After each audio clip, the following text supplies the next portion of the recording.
እግዚአብሔር ቤቱን አላከብርም፣ ቤቱን አልጠብቅም የሚሉትን ወንበዴዎች፣ ሌቦች እየገረፈ ያስወጣል። እግዚአብሔር ተዋጊ ነው፣ ስሙም እግዚአብሔር ነው። እግዚአብሔር አምላክ ጠላቶቹ እስኪሰበሰቡ ድረስ ዝም ይላል። ውጊያ ስትጀምር መጀመሪያ ይሳቅብሃል። ምክንያቱም አንተ ውስጥ ያለው ማን እንደሆነ ማንም አያውቅም።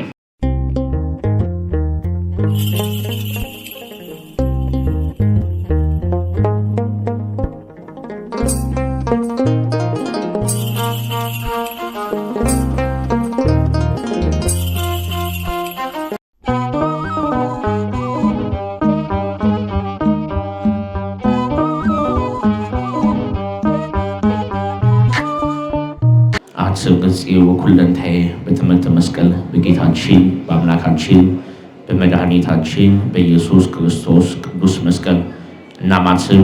በስመ አብ ወወልድ ወመንፈስ ቅዱስ አሐዱ አምላክ አሜን። የድንግል ማርያም ልጅ ጌታችን አምላካችን መድኃኒታችን ኢየሱስ ክርስቶስ ስሙ ለዘላለም የተመሰገነ ይሁን። የእመቤታችን የቅድስት ድንግል ማርያም የቅዱሳን መላእክት የጻድቃን የሰማዕታት የቅዱሳን ሐዋርያት በረከት በእኔና በእናንተ ላይ ጸንቶ ለዘላለም ይኖር። እግዚአብሔር ተዋጊ ነው፣ ስሙም እግዚአብሔር ነው።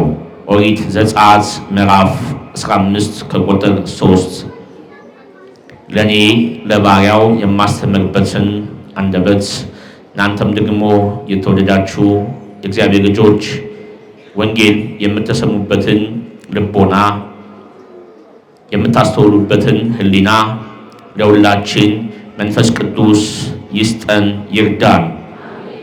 ወንጌል ስንማር እንዳናስተውል ቃሉ ወደ ጆሮአችን እንዳይገባ በክርስትና እንዳንኖር የሚፈታተነን ሰይጣን አጋንንት እግዚአብሔር አምላክ ይገስጽልን። ከኔ ጋር አንድ ጊዜ ቃሉን ትላላችሁ። እግዚአብሔር ተዋጊ ነው፣ ስሙም እግዚአብሔር ነው። የእግዚአብሔር ስም የተመሰገነ ይሁን። የዐቢይ ጾም 3ኛ ሳምንት እንደ እግዚአብሔር መልካምና ቅዱስ ፈቃድ ደርሰናል። ይህን የዐቢይ ጾም 3ኛ ሳምንት ታላቁ የቤተ ክርስቲያናችን ሊቅ ቅዱስ ያሬድ ምኩራብ ብሎ ሰይሞታል። ይህ ሳምንት የእግዚአብሔርን ቤት የከብቶች ማደሪያ አድርገውት፣ የእግዚአብሔርን ቤት የከብቶች መነገጃ አድርገውት፣ የጸሎት ቤት የሆነውን የእግዚአብሔርን ቤት ጸሎት እንዳይጸለይበት፣ ሰዎች ከእግዚአብሔር ጋር እንዳይገናኙ፣ ከእግዚአብሔር ጋር ተነጋግረው የእግዚአብሔርን በረከት እንዳያገኙ የእግዚአብሔርን የጸሎትና የአምልኮ ስፍራ የመነገጃ ስፍራ አድርገውት፣ ይልቁንም ደግሞ የሌቦች የወንበዴዎች ዋሻ አድርገውት የነበሩትን ጌታችን አምላካችን መድኃኒታችን ኢየሱስ ክርስቶስ ጅራፍ ገምዶ እየገረፈ ያስወጣበት ሳምንት ነው። ይህ ሳምንት ምኩራብ ይባላል። አንጾተ ቤተ መቅደስ የቤተ መቅደስ መንጻት ሳምንት ይባላል። ጌታችን አምላካችን መድኃኒታችን ኢየሱስ ክርስቶስ በዮሐንስ ወንጌል ምዕራፍ 2 ከቁጥር 12 ጀምሮ እንደምንመለከተው በኢየሩሳሌም ባለችው በዛች በምኩራብ በእግዚአብሔር ቤት የተቀመጡትን ወንበዴዎች፣ ሌቦች፣ ከብት ማርቢያ፣ ከብት መነገጃ፣ አዋፋትን፣ እንስሳትን በቤቱ አስቀምጠው ሰዎች እንዳይገቡና እንዳይወጡ ወደ ቤተ መቅደሱ በሩን ዘግተው ሰዎች ቆመው እንዳይጸልዩ ሁካታ በመፍጠር ቤቱን አበላሽተው ቤቱን አቆሽሸው የመነገጃ ስፍራ አድርገው ባየ ጊዜ መዝሙረኛው ዳዊት እንደተናገረው የቤት ቅናት ይበላኛል እንዳለ የቤቱ ቅናት አንገብግቦት ጅራፍ በመግመድ ጅራፍ በማዘጋጀት ወንበዴዎቹን ነጋዴዎቹንና የያዙት እንስሳዎች በሙሉ የአባቴ ቤት የጸሎት ቤት ይባላል፣ እናንተ ግን የወንበዴዎች ዋሻ አደረጋችኋት ብሎ ገርፎ ያስወጣበት ነው። እግዚአብሔር ተዋጊ መሆኑን፣ እግዚአብሔር ኃያል መሆኑን፣ እግዚአብሔር አሸናፊ መሆኑን ያሳየበት ዕለት ነው። እግዚአብሔር መሐሪ ብቻ አይደለም፣ እግዚአብሔር ይቅር ባይ ብቻ አይደለም፣ እግዚአብሔር ተዋጊ ነው። እግዚአብሔር የሚዋጋው ከጠላቶቹ ጋር ነው። ቤቱን ከሚያበላሹ፣ ቤቱን ከሚያቆሽሹ፣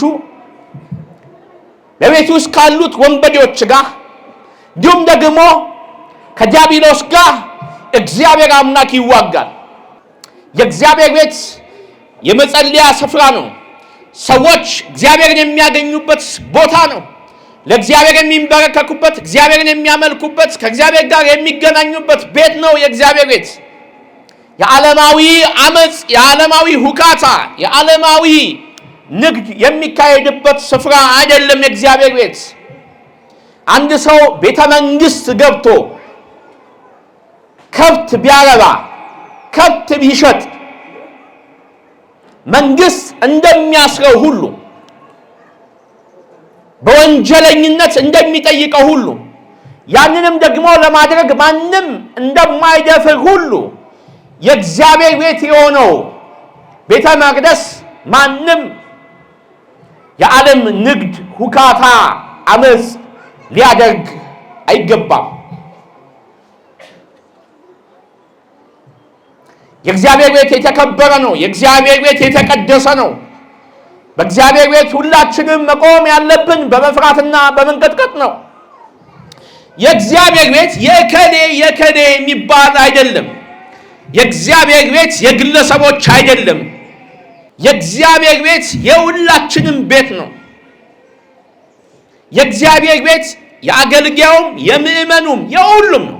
የእግዚአብሔር ቤት የእግዚአብሔር ልጆች እግዚአብሔርን የሚያመልኩበት ስፍራ ነው። የእግዚአብሔር ቤት መከበር አለበት። የእግዚአብሔር ቤት ንጹህ መሆን አለበት። የእግዚአብሔርን ቤት የምናስከብረው ሁላችንም ነው። እግዚአብሔር ቤቱን አላከብርም፣ ቤቱን አልጠብቅም የሚሉትን ወንበዴዎች፣ ሌቦች እየገረፈ ያስወጣል። እግዚአብሔር ተዋጊ ነው፣ ስሙም እግዚአብሔር ነው። እግዚአብሔር ተዋጊ ነው፣ ስሙም እግዚአብሔር ነው ብሎ የተናገረው ሊቀ ነቢያት ሙሴ ነው። በኦሪት ዘጸአት ምዕራፍ 15 ሕዝበ እስራኤላውያንን በግብፅ አገር ለ400 ዓመት እየቀጠቀጠ የገዛውን ፈርዖን እግዚአብሔር አምላክ በሙሴ አማካኝነት መጣና ይህ ሕዝብ የእስራኤል ሕዝብ ሕዝቤ ነው፣ ያመልኩኝ ዘንድ ልቀቃቸው አለው። ፈርዖን ልቡ ስለደነደነ ማን ነው እግዚአብሔር የምትለው አለው ሙሴን። ማን ነው እግዚአብሔር የምትለው? እኔ እግዚአብሔር የሚባል አምላክ አላቅም። አምላክ እኔ ብቻ ነኝ። አምላክ ከእኔ በፊት የነበሩ እናት አባቶቼ ናቸው። አምላክ ከእኔ በፊት የነበረው ፈርዖን ነው። ሌላ አምላክ እኔ አላቅም። የዚህ ሕዝብ ጌታ፣ የዚህ ሕዝብ አምላክ እኔ ነኝ። እኔ ነኝ እንደፈለግኩ የማደርጋቸው አለው። ሙሴ የእግዚአብሔር ነብይ ስለሆነ እግዚአብሔር የተናገረውን ቃል ስለሚናገር እግዚአብሔር አምላክ ለፈርዖን እንዲህ አለው፣ እኔን እስከምታቅ ድረስ ጣቴን በአንተ ላይ አነሳለሁ፣ እዋጋሃለሁ አለው። ፈርዖንም ተዋጋኝ፣ ሰራዊቴ ብዙ ነው፣ ፈረሶቼ ብዙ ናቸው፣ ኃይሌ ብዙ ነው፣ ማንም አይቋቋመኝም፣ ጦርነቱን እንጀምር አለ። እግዚአብሔር ሙሉ እጁ አይደለም የተነሳው በፈርዖን ላይ፣ አንዱ ጣት ነው የተነሳው። በአንዱ ጣት ነው ፈርዖንን የተዋጋው እግዚአብሔር። ፈርዖን ግን ብዙ ሰራዊት አለው፣ ብዙ ጦረኞች አሉት፣ ብዙ ፈረሰኞች አሉት። 400 ዓመት ቀጥቅጬ የገዟቸው እነዚህ የእስራኤል ሕዝቦች ባሪያዎቼ ምገላቸው፣ እንደፈለኩ ማስረባቸው፣ እንደፈለኩ ማደርጋቸው፣ እነዚህንማ ለማንም አሳልፌ አልሰጥም። በእነዚህ እኮ ነው ቤተ መንግስቴ የተሰራው፣ የጣዖት ቤቴ የተሰራው፣ ከተማዬ የግብፅ ከተማ የተሰራችው እኮ በእነሱ ጉልበት ነው፣ ማንም አይለቃቸውም አለ። ማንም እግዚአብሔር ደስ ይለዋል። ጠላቶቹ በእሱ ላይ ሲነሱ እግዚአብሔር ደስ ይለዋል። ጠላቶቹ ሲሰበሰቡ እግዚአብሔር ደስ ይለዋል።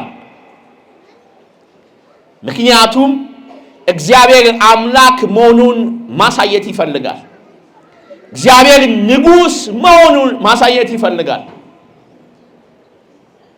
ፈርዖንም ተዘጋጀ፣ ሰራዊቱን በተጠንቀቅ እንዲቆሙ አደረገ።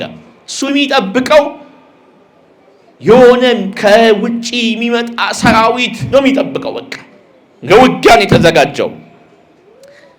አንድ ቀን ሙሴ ወደ ቤተ መንግስቱ መጣ። እግዚአብሔር አምላክ በመቅሰፍት እመታለሁ ብሎካል። በመቅሰፍት ሳትመታ ሕዝቤን ልቀቅ ይልሃል እግዚአብሔር አለው። በፍጹም አላደርገውም አለ።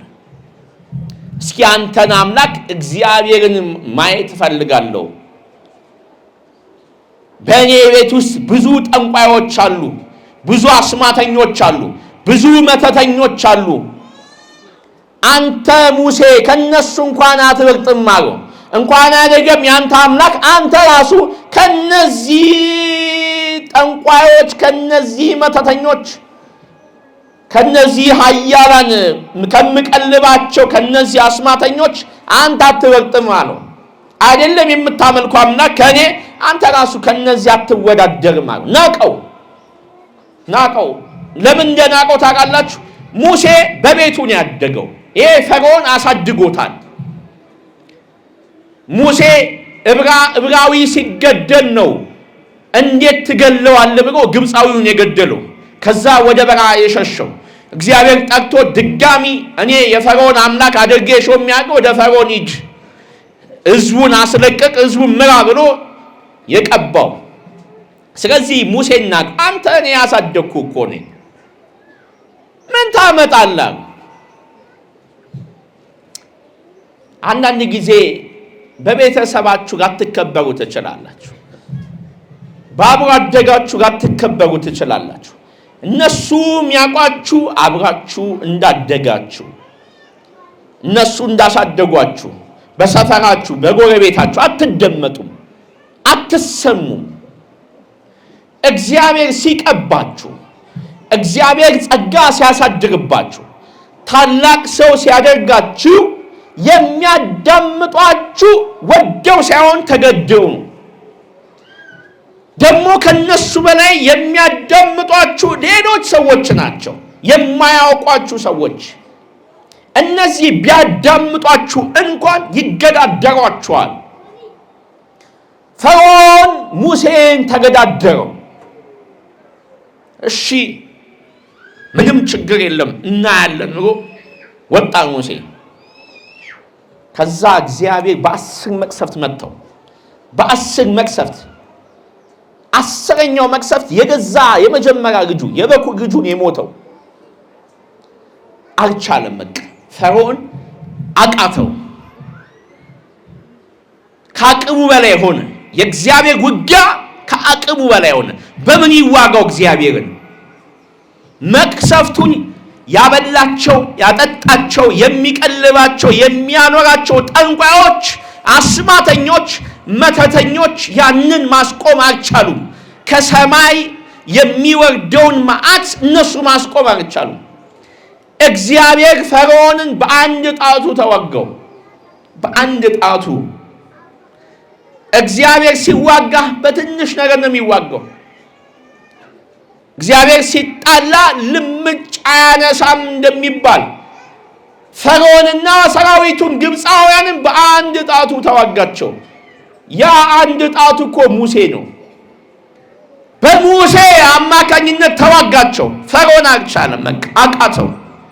እግዚአብሔርን ተዋግቶ የሚያሸንፍ የለማ። እግዚአብሔርን ተዋግቶ ማንም አያሸንፍ። ደግሞ እግዚአብሔር በአንድ አይደለም የሚደመስሰው፣ ኃይል ነው የሚያሳጣው። እግዚአብሔር ሲዋጋ ጠላቶቹ ኃይላቸውን እስኪያጡ ድረስ ነው የሚዋጋቸው። ምክንያቱም እግዚአብሔር አይደክመው፣ አይታክትም እግዚአብሔር። ፈርዖን ግን ታከተው፣ አልቻለም። 10 መቅሰፍት ከአቅሙ በላይ ሆነ። ከአቅሙ በላይ በቃ ህዝብን ይኸው ሰጥቻለሁ፣ እጅ ሰጠነ እግዚአብሔር። በቃ ሰጥቻለሁ፣ ሂድ ይዘልኝ ብቻ ከዚህ ሀገር ውልቅ በሉ 400 ዓመት ገዝቻቸዋል፣ አይቆጨኝም፣ ይዘህ ሂድ በቃ ከነ እንስሳቱ። መጀመሪያ እንስሳቱን አልሰጥም ብሎ ነበር። ይሄ ለእግዚአብሔር መስዋዕት የሚሰዋበት ነው ሲል በቃ ይዘህ ውልቅ በል፣ ወርቁንም ምንም ይዛችሁ ሂዱ።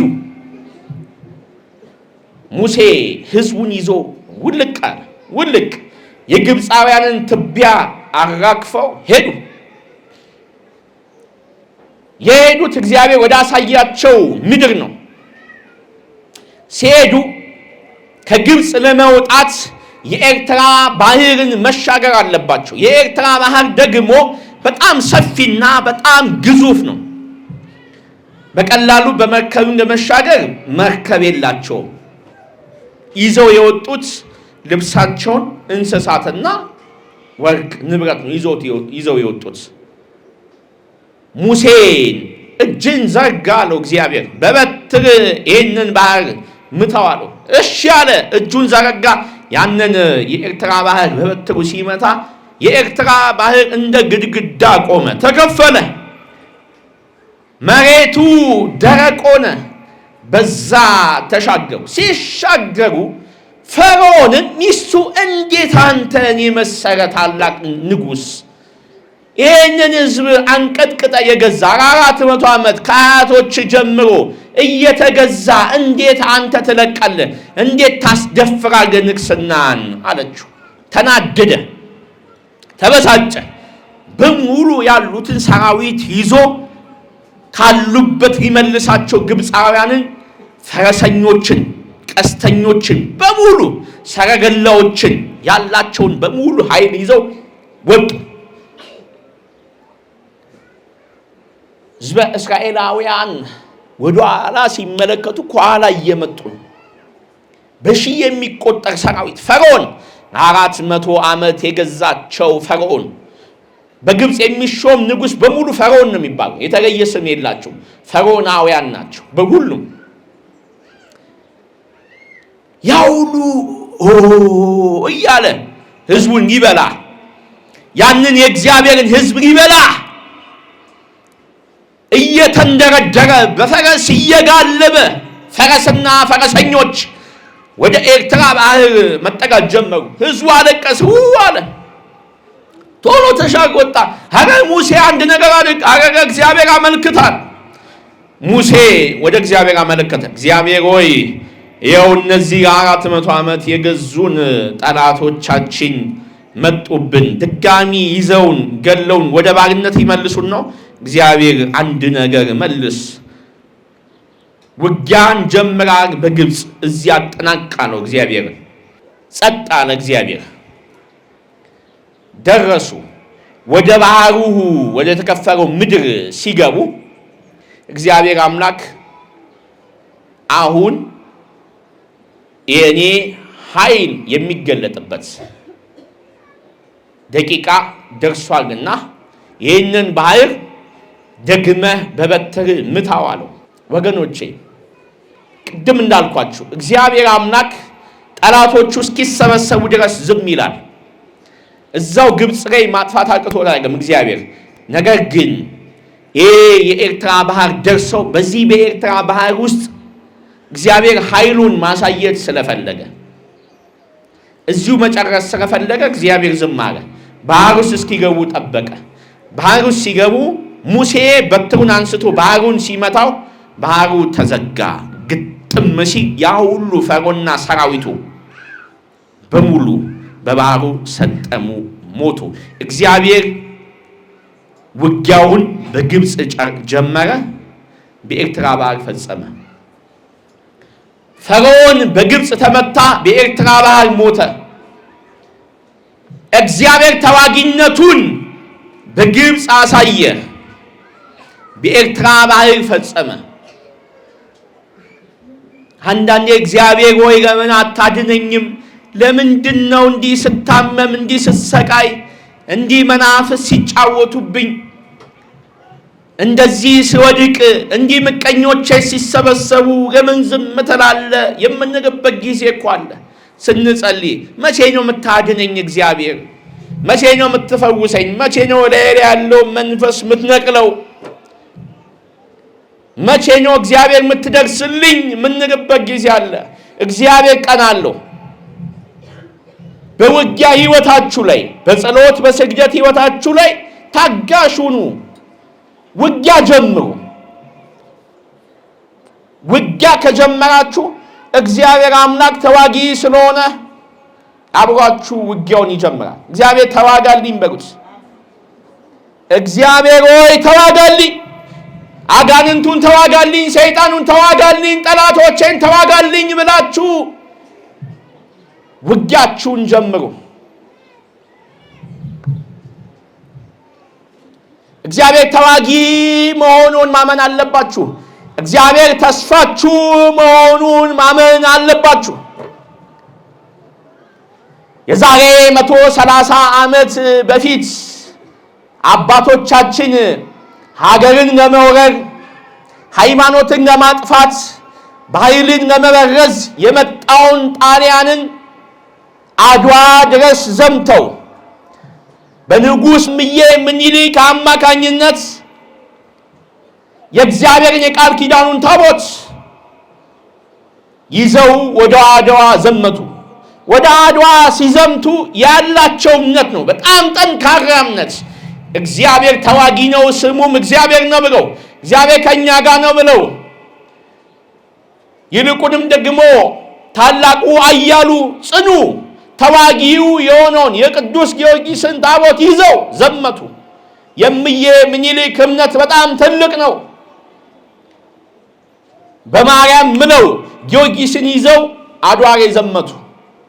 በኢትዮጵያ ያሉ መኳንን፣ ሹማምንት፣ የየክፍለ ሀገሩ ገዢዎች በሙሉ ወታደሮቻቸውን ይዘው ሀገር አትደፈርም፣ ሀገር አትወረርም፣ ሃይማኖት አይቀለበስም ብለው አድዋ ላይ ከተቱ። በዛን ጊዜ የነበሩት አቡነ ማቴዎስ ይባላሉ። ውጊያው ሳይጀመር ለሊት ጸሎተ ቅዳሴ ተደርጎ አቡነ ማቴዎስ እግዚአብሔር ይፍታሉ፣ የቅዱስ ጊዮርጊስ ታቦት በተራራው ላይ ቆመ። እምዬ ምኒልክ ቅዱስ ጊዮርጊስ ተዋጋልን አሉ። ወደ ሰማይ እጃቸውን ዘርግተው እግዚአብሔር ሆይ አንተ ተዋጊ ነህ፣ ስምም እግዚአብሔር ነው፣ በጠላቶቻችን ላይ ኃይል ይገለጥ ብለው ማለዳ 12 ሰዓት ላይ ጦርነቱ ተጀመረ። ጣሊያኖች ያላቸው ትልልቅ መድፍ ነው፣ መሳሪያ ያላቸው ዘመናዊ መሳሪያ። ኢትዮጵያውያን ደግሞ ያላቸው የተወሰነ ፈረስ አላቸው፣ ጋሻና ጦር ነው ያላቸው። ጣሊያኖች ሳቁ። እነዚህ ነው የሚዋጉን አሉ። እነዚህ እኛ ከባባድ መሳሪያ ይዘን እነዚህ እንዴት ያሸንፉናል አሉ። መጀመሪያ እናንተ አሁን መቁጠሪያ ስትይዙ፣ ጸሎት ስትጀምሩ ቤት ላይ የተቀመጠው ዛር ያሾፍባቸዋል፣ ይቀልድባቸዋል። እኔ ከስንት ዘመን ከእናት ከአባት ከአያት እኮ ጀምሮ የመጣው ዛር ነኝ፣ ደም እየጠጣው እየተገበረልኝ እኔ እኮ የተከበርኩ ነኝ። አንተን አሁን በመቁጠሪያ ምናምን ቀጥቅጠህ የምታሸንፈኝ ይላል። ይስቅብሃል ሰይጣን። መጀመሪያ ዛር መጀመሪያ እንዲህ ነው የሚስቅብህ። ውጊያ ስትጀምር መጀመሪያ ይሳቅብሃል። ምክንያቱም አንተ ውስጥ ያለው ማን እንደሆነ ማንም አያውቅም። ሰዎች የሚገምቱክ ትንሽ እንደሆንክ ተራ እንደሆንክ አድርገው ነው። ካንተ ጋር ማን እንዳለ ማንም አያውቅም። ይገርማል። ከቅምቅማት ጀምሮ ሲገበር የመጣው ዛር አንተ ነው የምታሸንፈው። ስለምታሸንፈው ነው ዛሬ እዚህ የቆምከው። በቤተሰብ ያለውን እርግማን የምትሰብረው አንተ ነህ። በቤተሰብ ያለውን ዛር የምትመታው አንተ ነህ። ለዘመናት ቤተሰብን የጨረሰ መንፈስ የምትመታው የምትዋጋው አንተ ነህ። በቃ እግዚአብሔር በአንተ ነው ቤተሰብን ማድነው ብሏል። አንተን መርጧል። አንተን ሾሟል። በአንተ ውስጥ የቤተሰብን መንፈስ እዋጋዋለሁ እመታዋለሁ ብሏል። እግዚአብሔር ብሏል። እግዚአብሔር የተከበረ ሰው አይፈልግም። ኃይሉን ለማሳየት የተናቀ ሰው ተራ ሰው ነው እግዚአብሔር የሚመርጠው። የተናቀውን ነው ከፍ የሚያደርገው። ጣሊያኖች ሳቁ፣ በጣም ተኩራሩ፣ ባላቸው መሳሪያ በጣም ተመጻደቁ። ኢትዮጵያውያኖች ግን በትህትና በወኔ በጀግንነት በአገር ፍቅር በሃይማኖት እምነት እግዚአብሔርን ይዘው ከጀርባቸው እግዚአብሔር ሆኖ እግዚአብሔር ይዋጋላቸው ጦርነቱ ተጀመረ። ጦርነቱ ሲጀመር ኢትዮጵያውያን አይደለም የመሰከሩት፣ ጣሊያኖችን የመሰከሩት። መቼም እኛ ፈረንጅ የሚናገረውን ነው የበለጠ ምናምነው ከአበሻ ይልቅ። ፈረንጅ ሲናገር ጆሮአችን ከፍታለን፣ አበሻ ሲናገር ጆሮአችን እንዘጋለን። ውጊያው ሲጀመር ይገርማቸዋል። ከሰማይ ፈረሰኛው ታላቁ ሊቀ ሰማዕት ኃያሉ ጽኑ ጦሩን ይዞ በአምባ ላይ ፈረስ በነጭ ፈረስ ላይ ወደ ምድር ወርዶ ከኢትዮጵያውያን ፊት እየሄደ በጦሩ እየወጋ በ3 ሰዓት ውስጥ ጨረሳቸው፣ ደመሰሳቸው።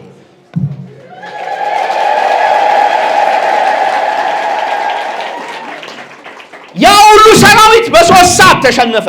ድምስስ ነው ያለው። ድምስስ ቅዱስ ጊዮርጊስ ወርዶ በጦሩ እየወጋ ድምስስ ነው ያደረጋቸው።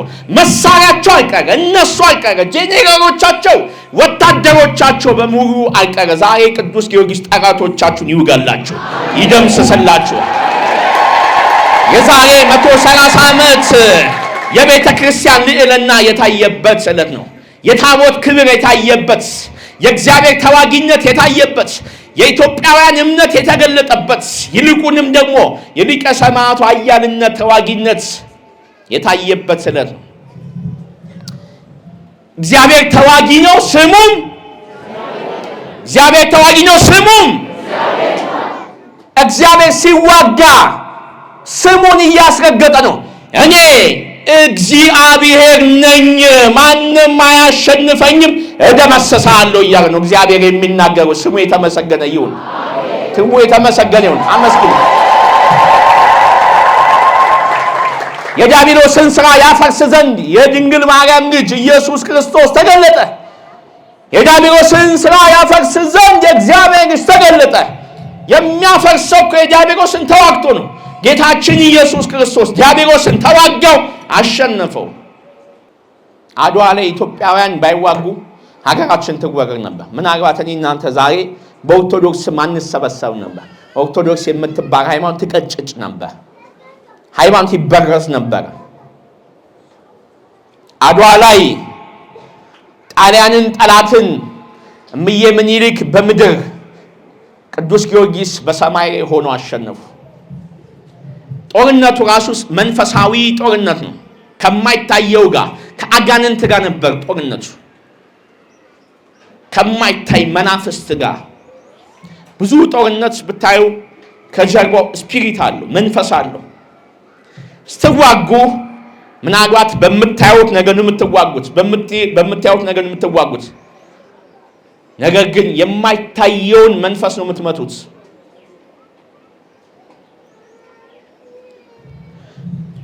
በሰማይ ያሉ መላእክት ተዋጊ ናቸው። በሰማይ ያሉ ቅዱሳን ተዋጊ ናቸው። መጽሐፍ ቅዱስ ሐዋርያው ቅዱስ ጳውሎስ በኤፌሶን መልእክቱ ምዕራፍ 6 እንደነገረን መጋደላችን ከሰማይና ምድር ላይ ካሉ ሥጋ ከለበሱ ጋር አይደለም፣ በሰማይ ስፍራ ካላቸው ከመናፍስት ጋር ነው እንዳለ። እነዚህን ለመዋጋት ደግሞ የእግዚአብሔርን ጦር ዕቃ ሁሉ ልበሱ፣ ተዘጋጁ፣ ተዋጉ እንዳለ መዋጋት አለባችሁ። ተዋጊ መሆን አለባችሁ። ካልተዋጋችሁ ተሸንፋችኋል ማለት ነው። ከተሸነፋችሁ ተበልታችኋል ማለት ነው።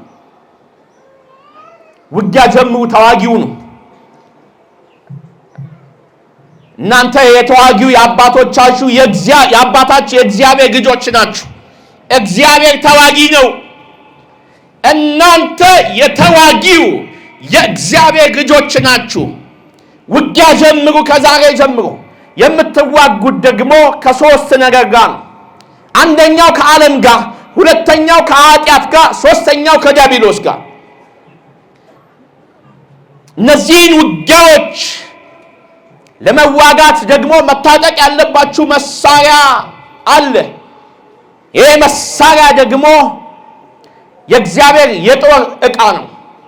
ወታደር ወደ ጦርነት ሜዳ ሲሄድ መሳሪያ እንደሚታጠቅ ሁሉ አንድ ክርስቲያንም ደግሞ ከዓለምና ከኃጢአት እንዲሁም ደግሞ ከዲያብሎስ ጋር ሲዋጋ መታጠቅ ያለበት መንፈሳዊ የእግዚአብሔር የጦር ዕቃ አለ። እነዚህ የእግዚአብሔር የጦር ዕቃዎች ጸሎት፣ ስግደት፣ ጾም፣ ምጽዋት፣ ንስሐ፣ ቁርባን፣ መቁጠሪያ፣ ጸበል፣ ቅባ ቅዱስ፣ እምነት፣ እግዚአብሔር የሰጠን መንፈሳዊ ዕቃዎች ሁሉ ዲያብሎስን የምንዋጋበት ነው። መስቀሉ፣ ታቦቱ፣ ጸሎቱ፣ ዕጣኑ፣ ዘቢቡ፣ ቁርባኑ፣ ንስሐው፣ ጸሎቱ፣ ስግደቱ፣ ጸበሉ፣ መቁጠሪያው በሙሉ ሰይጣን የምንዋጋበት ዓለምን የምንዋጋበትና ኃጢአትን የምንዋጋበት መንፈሳዊ መሳሪያዎቻችን ናቸው። እነዚህን ይዛችሁ ተዋጉ፣ ተዋጊው ነው። እናንተ ስትዋጉ እግዚአብሔር ራሱ ውጊያውን ይቀላቀልላችኋል፣ ይዋጋላችኋል። ምክንያቱም እግዚአብሔርን ይዘን ካልተዋጋን እንሸነፋለን። እግዚአብሔርን ይዘን ከተዋጋን ግን እናሸንፋለን። ምክንያቱም እግዚአብሔር የአሸናፊነት ኃይል የተላበሰ አምላክ ነው። እግዚአብሔር የማይደክመው ተዋጊ ነው። እግዚአብሔር የማይታወክ ተዋጊ ነው። እግዚአብሔር የማይሰበር ተዋጊ ነው። አምላካችን እግዚአብሔር ተዋጊ ነው። እኛም ልጆቹ ተዋጊዎች ነን። ክርስቲያን የክርስቶስ ወታደር ነው። ክርስቲያን ማለት የክርስቶስ ወታደር ማለት ነው። ከዓለም ከኃጢአትና ከዲያብሎስ ጋር የሚዋጋ ነው። እግዚአብሔር ጽኑ ነው። እግዚአብሔር ኃያል ነው። እግዚአብሔር ተዋጊ ነው። ስሙም እግዚአብሔር ነው። እደግምላችኋለሁ፣ አባታችን እግዚአብሔር ተዋጊ ነው። ስሙም እግዚአብሔር የተመሰገነ ይሁን። ዓለምን ኃጢአትንና ዲያብሎስን ተዋግታችሁ የምታሸንፉበትን ኃይል እግዚአብሔር ያልብሳችሁ። የጌታችን የኢየሱስ ክርስቶስ ጸጋና ሞገስ ከሁላችሁ ጋር ይሁን። አሜን። ይቆየን።